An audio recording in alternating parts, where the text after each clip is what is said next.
There you go. How many of those were you able to put into your bucket this week? I know Kath's lost another kilo.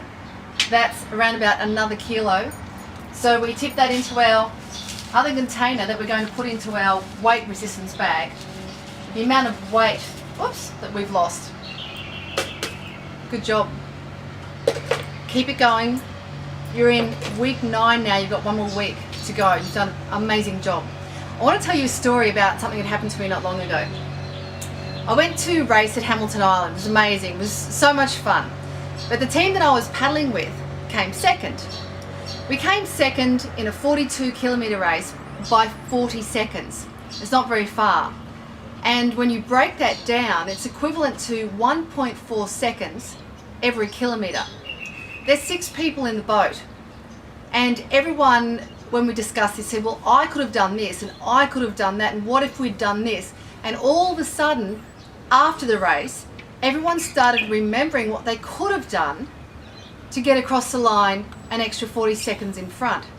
You see, the little things that we do every single day, the little things that we think about, a lot of people don't think that it makes a difference, but it actually can add up to make an enormous difference.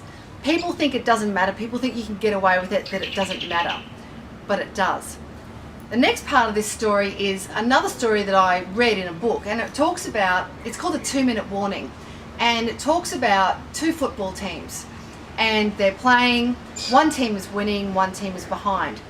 The siren goes that says there's 2 minutes left in the game.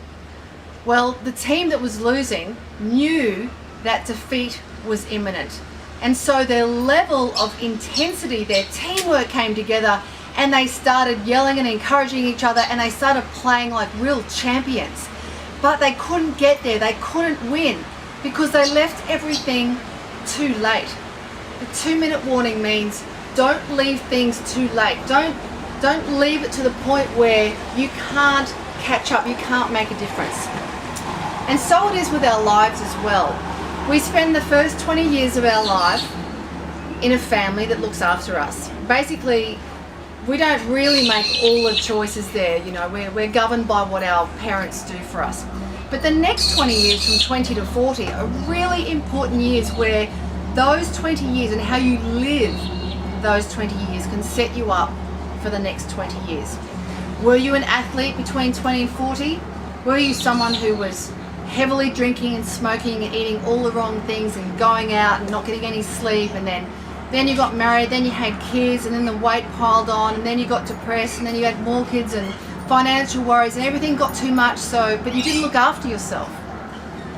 Disease comes and goes, but between the 40 and 60 age group is where it can often hit you. So all those little things that we didn't think made a difference all add up to make a massive difference. So think about that 1.4 seconds per kilometre. What could we have done differently to try and get that far forward? The football teams with a 2-minute warning, how could they have changed that result? The team that lost, if they'd played with that intensity, as soon as the siren went to start the game, they may have won. But the point of all this is the little things add up to make a big difference. So don't leave it until too late. This website has been amazing. Everyone who's been on it has done an amazing job. The feedback has been brilliant. Education, the tools that I've given you, the motivation that you've created amongst each other through the Facebook site, through your own comments, has been extraordinary. So well done. Remember, this is not a quick fix. This is not some tricky diet. It's not a gimmick of any sort. This is to help you understand that food is your fuel, that food is your medicine, that exercise keeps you active, it keeps you young, it keeps you excited, that feeling good about yourself makes you feel on top of the world. It gives you enthusiasm, it gives you confidence, because when you have energy, when you are enthusiastic, you can pass that on to the people that are around you. And it makes so much sense, particularly when you're now on your way. Next week, I'm going to explain to you the next phases of the KISS program. There are actually 5 phases because, like I said, this is not a quick fix. You don't just do something for 10 weeks and all of a sudden life is great and you feel amazing. This is something that I want to teach to you over time so that you don't get to a point where you get weight loss plateaus. You don't get to a point where you're sick of training or going to the gym. You don't get to the point where you're sick of eating healthy and go back to your old habits. This is a process. It took me 5 months to lose my 13 kilos. People say, 5 months? I don't want to spend 5 months to lose 13 kilos. I want it now. I want the quick fix. If that's how you are, then this program is not for you.